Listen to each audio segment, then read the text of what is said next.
ಜೈನ ಧರ್ಮದವರು ಆರಾಧಿಸುವ ಬಾಹುಬಲಿ ಭಗವಾನರ ಬಗ್ಗೆ ಅಶ್ಲೀಲವಾಗಿ ವಿವಾದಾತ್ಮಕ ಹೇಳಿಕೆ ನೀಡಿರುವ ಮೈಸೂರಿನ ನ್ಯೂ ಕಾಂಗ್ರೆಸ್ ಪಕ್ಷದ ರಾಷ್ಟ್ರೀಯ ಅಧ್ಯಕ್ಷ ಅಯೂಬ್ ಖಾನ್ ಅವರ ವಿರುದ್ಧ ಕಾನೂನು ಕ್ರಮ ಕೈಗೊಳ್ಳುವಂತೆ ಭಾರತೀಯ ಜೈನ್ ಮಿಲನ್ ಪುತ್ತೂರು ಇದರ ನಿಯೋಗ ಪುತ್ತೂರು ನಗರ ಪೊಲೀಸ್ ಠಾಣೆಯಲ್ಲಿ ಅಡಿಷನಲ್ ಎಸ್ಪಿ ಕುಮಾರ್ ಚಂದ್ರ ಅವರಿಗೆ ಮನವಿ ಸಲ್ಲಿಸಿದ್ದಾರೆ.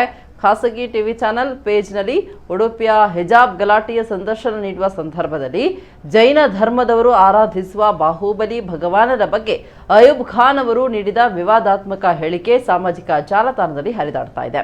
ಅಯೂಬ್ ಖಾನ್ ಅವರು ಉದ್ದೇಶಪೂರ್ವಕವಾಗಿ ಜೈನ ಧರ್ಮದ ಧಾರ್ಮಿಕ ಭಾವನೆಗಳಿಗೆ ಮತ್ತು ನಂಬಿಕೆಗಳಿಗೆ ಧಕ್ಕೆಯನ್ನ ಉಂಟು ಮಾಡಿರುವುದಲ್ಲದೆ ಸಮಾಜದ ನಡುವೆ ಐಕ್ಯತೆ, ಸಾಮರಸ್ಯ, ಧಾರ್ಮಿಕ ಪರಂಪರೆಗಳ ನಡುವೆ ಸಾಮಾಜಿಕ ಅಸಮತೋಲನ, ದ್ವೇಷ ಭಾವನೆ, ಸಂಘರ್ಷ ಮತ್ತು ಶಾಂತಿ ಭಂಗವಾಗುವಂತಹ ಪರಿಸ್ಥಿತಿ ನಿರ್ಮಾಣ ಮಾಡ್ತಾ ಇದ್ದಾರೆ.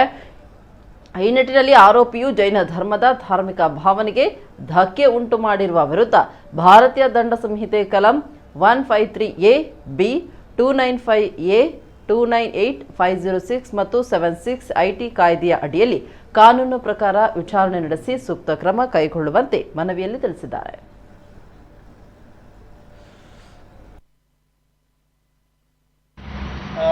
ಮೈಸೂರಿನಲ್ಲಿ ಅಯೂಬ್ ಖಾನ್ ಎಂಬವರು ಜೈನ ಸಮುದಾಯಕ್ಕೆ ಒಂದು ಅವಹೇಳನಕಾರಿಯ ಪತ್ರಿಕಾಗೋಷ್ಠಿಯನ್ನು ಮಾಡಿದ್ದಾರೆ. ಇದರ ಬಗ್ಗೆ ಎಲ್ಲ ಕಡೆ ಜೈನ ಸಮುದಾಯದ ವತಿಯಿಂದ ಅವರ ಮೇಲೆ ಕೇಸು ದಾಖಲು ಮಾಡಿಕೊಳ್ಬೇಕಂತ ಹೇಳುವ ಉದ್ದೇಶವನ್ನಿಟ್ಟುಕೊಂಡು ಈಗಾಗಲೇ ಪುತ್ತೂರು ನಗರ ಠಾಣೆಯಲ್ಲಿ ಜೈನ್ ಮಿಲನ್ ವತಿಯಿಂದ ಕಂಪ್ಲೇಂಟನ್ನು ಕೊಟ್ಟಿದ್ದೇವೆ.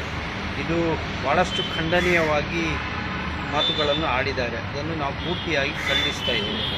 ಜೈನರು ಶಾಂತಿಪ್ರಿಯರು ಮತ್ತು ಅಹಿಂಸಾ ಪರಮೋ ಧರ್ಮವನ್ನು ಇಡೀ ದೇಶದಾದ್ಯಂತ ಇದು ಮಾಡಿದವರು. ಅಂಥ ಸಮುದಾಯದ ಮೇಲೆಗೆ ಇಂಥ ಮಾತುಗಳನ್ನು ಹೇಳುವುದನ್ನು ಖಂಡಿಸ್ತಾ ಇದ್ದೇವೆ.